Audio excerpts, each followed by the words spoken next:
Hey, lovelies. So I'm in a little different setup here. I'm sitting at my just at my little tarot desk, which is just a little. It's actually like a little coffee table or something that I use as a desk. I have my iMac, which is like a secondhand computer. It's not a great computer, but it allows me to look at things on a big screen. So this is where I do my Zooms, and if I'm meeting with a client online, it'll be probably this setup. It's not where I do my readings, except if I'm working with a client, and it's not where I write. I have another desk in the other room, basically, or my hot tub. Yeah, I write in my hot tub. I have a hot tub desk that I put on the hot tub. Um, I've written a lot in the hot tub. Yeah, I'm not proud, but I am cold. So anyway, but here I am. I've got my Buddha altar to my left. I have Kuan Yin and Prajnaparamita immediately to my right. Another Kuan Yin, another Buddha, and a Tara.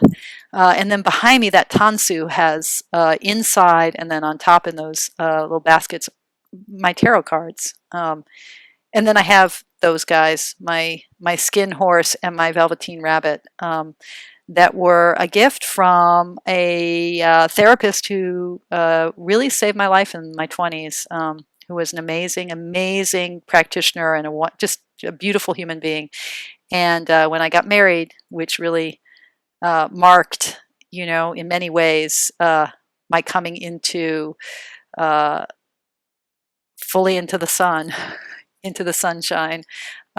She gave me as a wedding gift those two stuffed animals, which are a reference to the Velveteen Rabbit and the story of becoming real, of what it means to become real, which, basically what does it mean to be able to be vulnerable, to be hurt, to be tender. And she also gave me my meditation bowl. Yeah. So some sacred and prized possessions. So here I am, and the sound system. Anyway, so I got this goofy headset on. I hope it is what it is, folks. It is what it is. I wanted to hop on today because I wanted to do an unboxing and a quick discussion of my latest. And by latest, I mean this has been true for a couple of years now, but my kind of fascination with the possibility of working with these vintage photograph decks, these decks that bring forward a sense of our ancestors, a sense of history. I have a number of decks. Oh, actually, that reminds me, I have one more. I have the Tarot of the Unknown Shadows. Is that what it's called? Um, yeah, which I've never worked with. It's sitting in a drawer. Is it in this drawer? I think it is. It's a deck that I thought I would love, but I just never really have worked with it. So it's been sitting in my drawer for 2 years now. Darks and Ever. I think they are based in Ukraine, or maybe in the Russian Federation. I'm not exactly sure. It's a publishing house that's a little bit.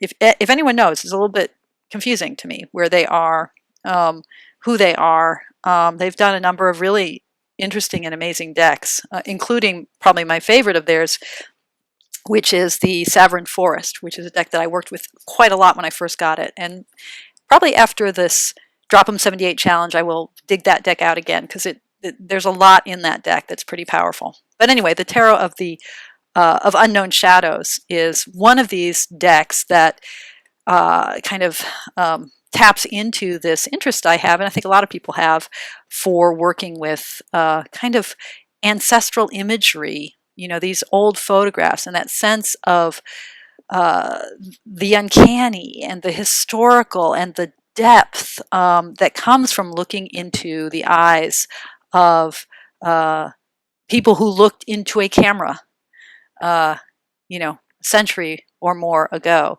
I remember as a young college student, actually, I think is when I encountered his work, Roland Barthes' Camera Lucida, which is a book about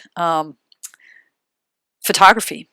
And one of the things that he points to, and this is harder to keep in mind when we all have cameras that are also supercomputers that are also, you know, our lifeline to the world of information and the information superhighway. But, you know, this way in which what a photograph fundamentally is the capturing of light and the touching across time that light enables. It's amazing. Now we live in, you know, not only the world of smartphones and instant photographic documentation, but also the world of deep fakes and images that look real but aren't. So we've maybe lost a sense of that magic, except these decks that use vintage photographs that really, at least for me, captivate the imagination. So the first of these decks that came into my purview was Marie Bento's Antiquarian Tarot, which is an amazing deck. I worked with it for a bit, and then passed it on. I rehomed it. Its time for me wasn't now, although I love her work, and I recently picked up a copy of the Divine Muses Oracle, which is super beautiful and deep.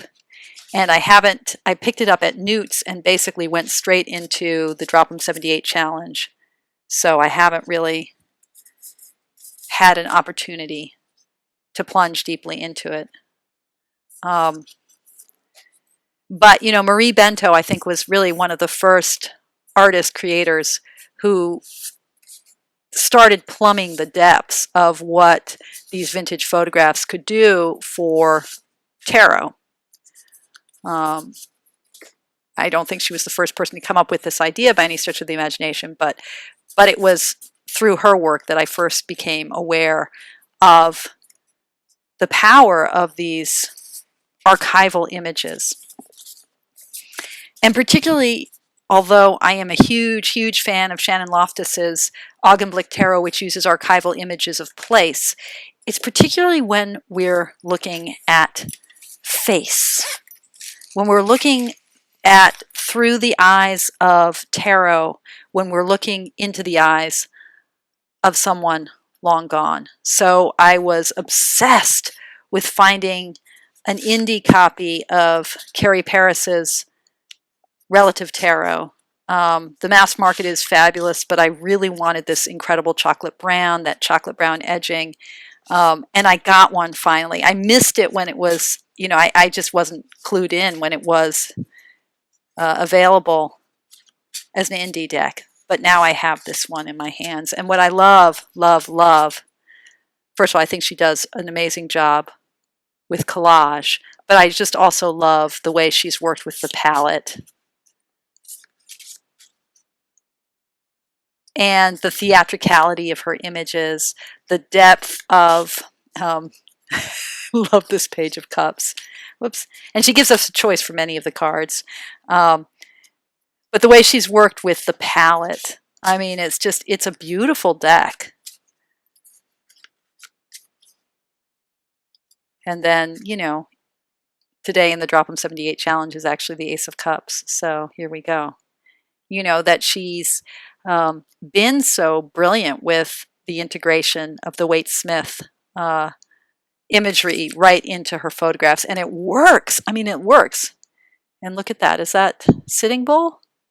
So, you know, many of the images are taken from famous portraiture, but, you know, it's not the Ace of Pentacles, sorry, the King of Pentacles. And what that does to this too, you know, to this work, to have history, right? But it's a very theatrical deck.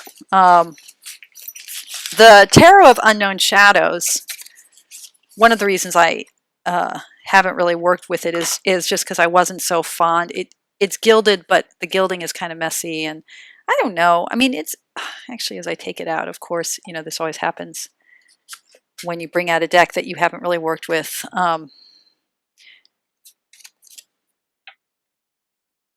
Shadow. It's the premise. Sorry, I'm playing with this camera. You know how sometimes we're used to filming on cameras where it's mirror imagery, and then that allows us to manipulate space and time really smoothly. But this is not mirror imagery. I'm using like a QuickTime recorder. Anyway, blah, blah, blah. It's a little illegible, but you know, like you can't, it's hard to see in the camera, but the gilding that shows up the flower, I think just in terms of production quality, this deck doesn't quite work, but it's pretty amazing actually. Yeah, capturing, it's made by using a technique of collage, a truly alchemy art of our time, by assembling different parts of old photographs from 19th and early 20th century. The infinite possibilities of time and space traveling are open. Time and space traveling are open for us. Every cut part hides its own memory, traces of previous experiences, destinies, desires, carries an infinite sequence of connections and progressions of the past. Thus, the total sum of all these fragments, no matter how small, large, or irregular they are, unfold the hidden content into the future. By reading it, we indeed rip a hole in the fabric of reality. That's a pretty powerful statement. You know, basically saying that if we collage these photographs together, we are pulling fragments of history into our purview. And those fragments, whatever is we've ripped them from, that context is still tied to the image. The magic of archive, right? You know, that there was an actual person who sat for an actual portrait. There are actual pieces of reality that the light bounced off of and hit, you know, the silver oxide plate or whatever, however the technology works. You know, there was actual chemical touching and process that produced this picture. And the creators behind this deck are saying, yeah, look, this is what we can now capture into a tarot deck, and use the tarot as a portal into the entire universe. So it's clear as I pick this up that I actually have to work with this deck. So maybe this will be part one of working with some photographic archivally inspired collage decks. Oof. Yeah. Interesting stuff. All right, I'm glad that I kept this deck. See, this is what happens. You think, I'm going to do a little video because I got a new deck, and then you realize, oh yeah, and I have all these old decks too. Oh, that's beautiful, isn't it? Yeah. So, yeah, so this is Tarot of Unknown Shadows. You know, then you get into the pips, and they're using gilding.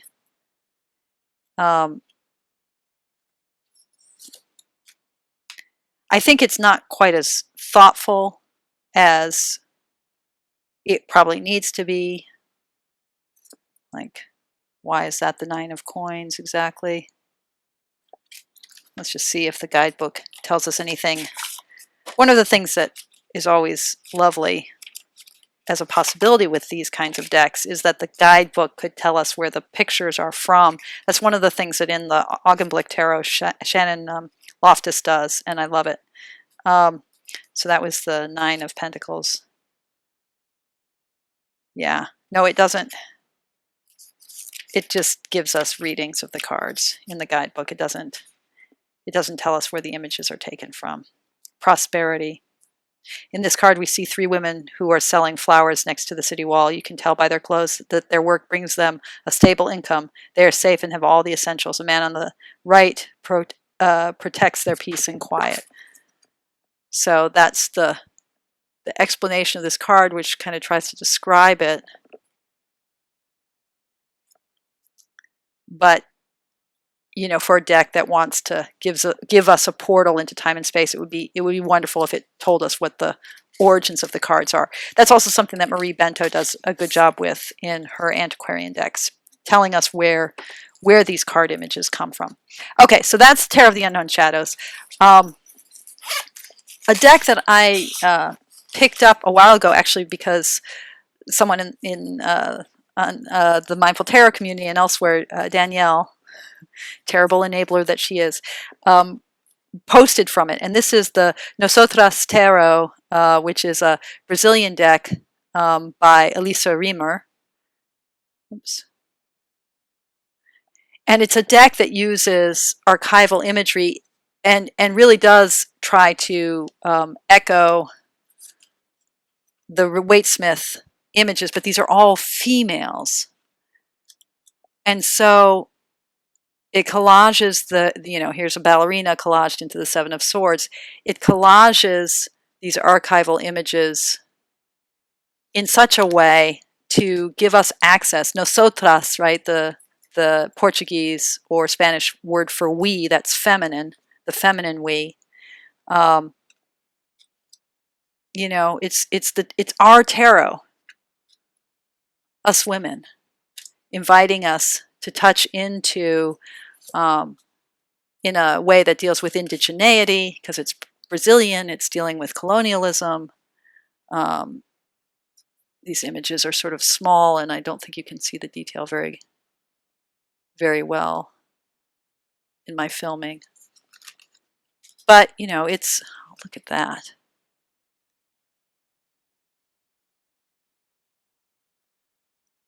That is an Eight of Swords. These are the backs, by the way. Yeah. So, what is it to think about earth and water in the context of the female? Nosotras. Four of Wands. Four of Swords. So I haven't done I've done a few readings with this, but I haven't really worked with this deck either. But, the potential, the moon, right? The potential here is to work with the tarot archetypes in a way that pulls forward female ancestry. And there are a lot of decks that do this. This is not a unique venture, but again, the use of antiquarian photography, that devil, right? The use of antiquarian photography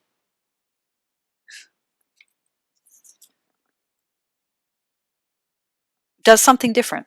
Sorry, there may be nudity in this deck. I love that Hierophant. Let me see if I can. Sorry that the focus is not so great.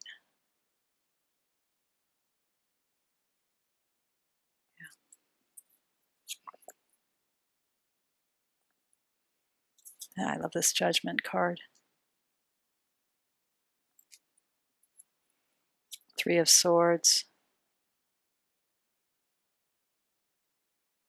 Wow.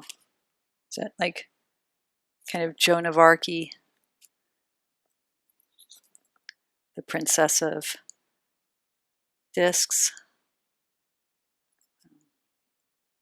The Queen of Discs. It's beautiful. Ten of Wands. So a lot here. Just Nine of Pentacles. But look, this Nine of Pentacles has two women. That is interesting.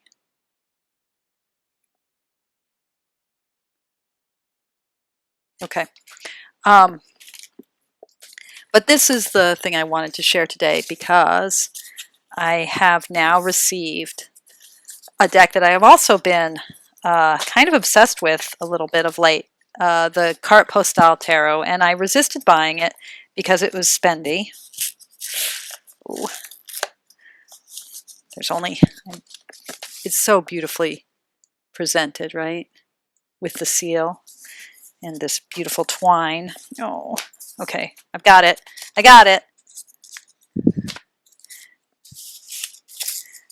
Yeah, I ripped it, but it is what it is. Okay, I resisted buying it because it was spendy, but then I realized, if I can't support someone, who has done such an incredible job. Yeah, beautiful. So, now why am I blanking on her name? The name of the artist who talks about, let me just look it up because I hate when people do these reviews and they don't remember the names of people, and then I do reviews and I don't remember the names of people. Okay. So, you know, she is someone who has collected thousands of vintage photographs. So I just felt like I couldn't not, Jane. That's right. I could not figure out what her last name was. I remember trying to figure this out. It's nowhere on her website, and it's not on the deck. If anyone knows, I would like to actually know the name of this artist. But the Carte Postale, you know, she talks about having collected and amassed these thousands of vintage photographs. So many of the decks that are collage decks, people are working with a database of photographs, but it might be somewhat limited. And it might be that they're looking at these things online. Like I think, you know, Augenblick Tarot, those are Library of Congress images that are available online. I loved that Jane was working from a collection that she's actually amassed and that she's sorting through. And there's something about the physical relationship with these photographic postcards.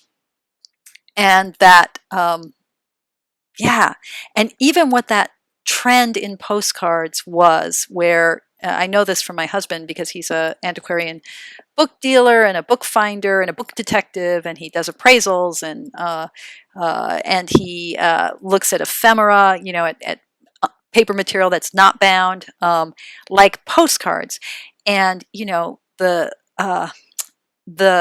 vogue for photographic postcards in the 19th and early 20th century was a real deal. You know, like you'd go and you would make a postcard to send to your friend. It's like the way of, you know, greeting cards, but texts, you know, I mean, it was like an intimate way to communicate and to show who you are and where you are. So I love that idea. Anyway, here's the deck. And there's been lots of, oh man, beautiful cardstock. Like similar to what Marie Bento is using. This is a little bit more grippy. I think Marie Bento works with shuffled ink. This is a little bit more grippy, has a slight linen finish, similar to Carrie Paris's Relative Tarot, but a little more flexible. So it's more smooth than Divine Muses, similar to Carrie Paris's, but more flexible than the Relative Tarot. It's really beautiful. Okay, and here we go. I'm not really going to do much of a walkthrough. I'm not going to flip the camera around. I just don't have the wherewithal to set that up today. But I wanted to just give a first impressions. I love her handwritten font. The theatricality of the cards is wonderful. And lots of options for the lovers. Well, 2 options for the lovers.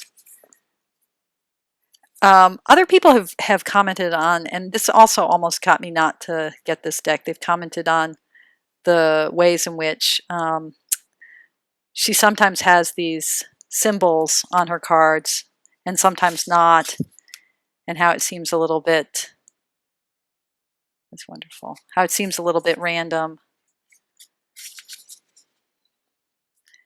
You know, why the hermit gets one.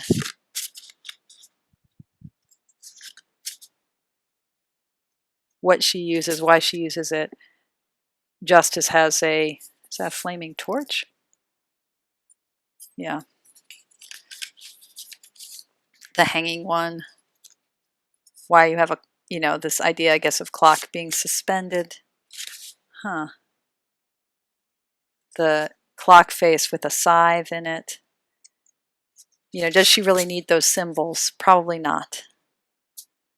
But even with that critique, I still wanted to get this deck because I just admired the effort that went into it and the love of the ephemera and the production value that I knew it would bring, like, you know, this edging, which you can't really see, but these cards are beautifully, they're not just white edges, they're a kind of linen edging. The back is this very, very simple design. They really have a feel of the vintage.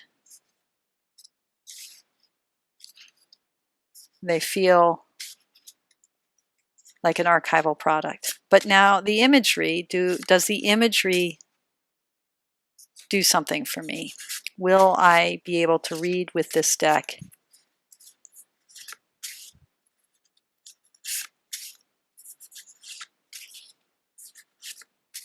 Huh.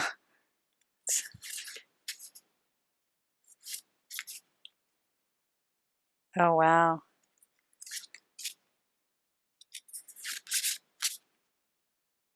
Yeah. Okay. I am going to shuffle.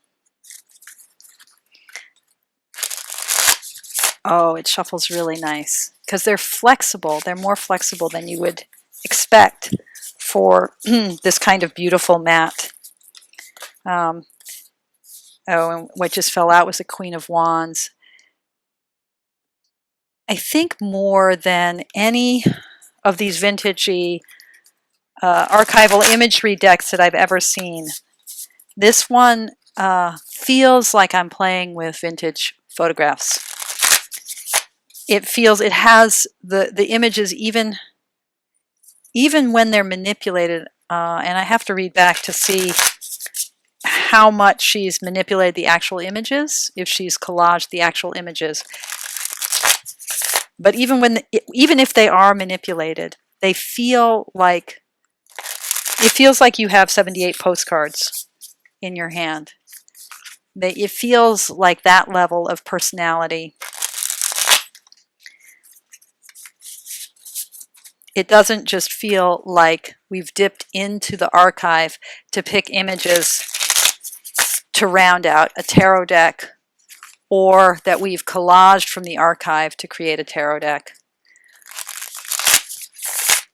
Or even, and I mean, I super admire Carrie Paris's Relative Tarot for its gorgeous production values and its incredible, you know, its incredible palette. It's just beautiful, those browns and those greens.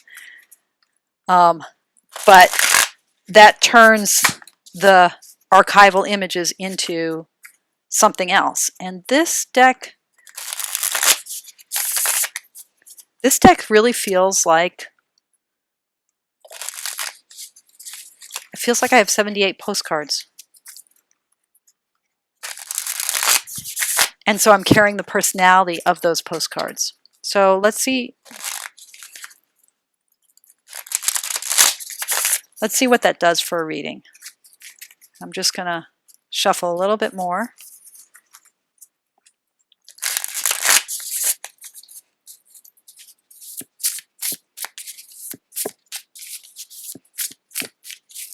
And then I'm going to pick 3 cards from different places in the deck.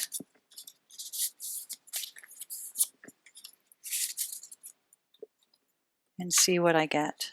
So I have the Queen of Coins, the 7 of Swords, which I had laughed out loud at, and the 10 of Wands.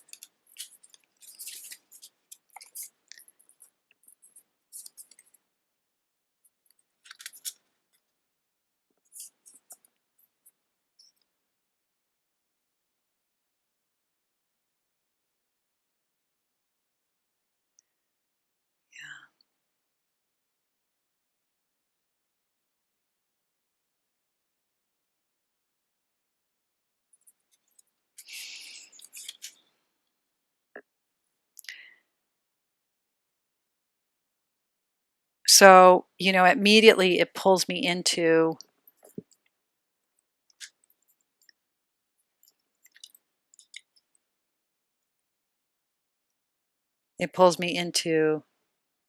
telling a story.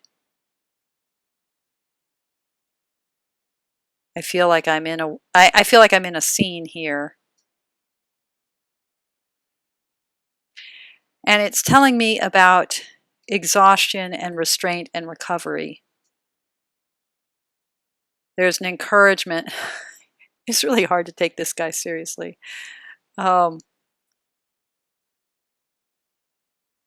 an encouragement here to notice how the sense of overwhelm that I've been experiencing of late, where I've just been doing and doing and doing, and we actually just had the 10 of Wands. We finished the Wands in the Drop 'em 78 challenge, so I was thinking about energy all this past few days and about exhaustion. Notice her basket is empty, and yet she still seems completely overwhelmed.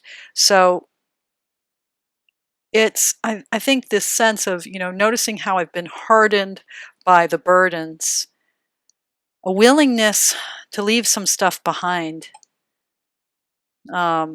Maybe not to be quite so cautious about doing so, maybe not be quite so graspy, but a willingness to let go, to withdraw, to leave behind the two swords.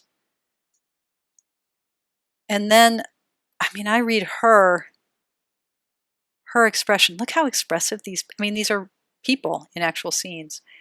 And I see the Queen of Coins, her expression, her expression, which I think is everything in this reading, is, yeah, you're going to need to recover, and you're going to need to recoup, and you're going to need to hold on to some stuff. This big caftan that she's wearing, just settle in your own juices for now. So I think she's describing some rest. So there's a very cautionary voice in here. So what I'm going to do a little bit of a deck dialogue. What I'm getting is a kind of cautionary voice. Are you inviting me to notice what I'm holding on too tightly to? Oh, interesting. She's riding a horse through the water. That is the Knight of Cups. That is a hysterical picture. Yeah, so following my dreams maybe, but you're wanting me to see how tightly I am holding on. Is this a bad thing, being that Knight of Cups? No, it's not a bad thing. It's not a bad thing at all. So, but I need to notice that I need rest. Is that what you're saying? I need to find some rest. Okay, so take the big picture. The King of Swords here. Okay, survey the land. Use my mind. What other resources might I have in this time of rest? And how do I'm trying to, you have such a little cute humor here. How do I take seriously the message that you're offering? You're saying pull up a chair at the table.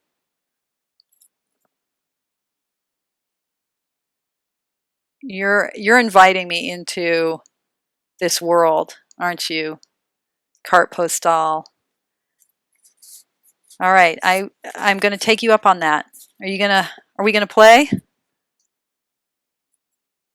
Okay. We're going to play. You can help me be more knightly, more precarious. But you've already asked me to be the King of Swords, so I think you want to be my horse in this, huh? Okay. Is there anything I'm missing? Is there anything I need to know still? What do you think? Is there anything I need to know still? Oops. Oh, okay. Lots to learn. Lots to learn from you, perhaps. Okay. Lots to learn. And the whole deck fell onto the floor with the 5 of coins on top. So I think lots to learn, and also, again, this encouragement not to hold on to things too tightly, not to kind of feel too much scarcity. Okay, this is a uh, totally interesting deck. I am going to play with Carte Postale. Of course, we're still doing the Drop 'em 78 challenge, so I'm not going to be playing with it right away. Curious if any of you are working with this deck, and also really curious if any of you know more about the artist, Jane. All right, people. Thank you so much for your practice. Thanks for spending time with me today. Toodaloo.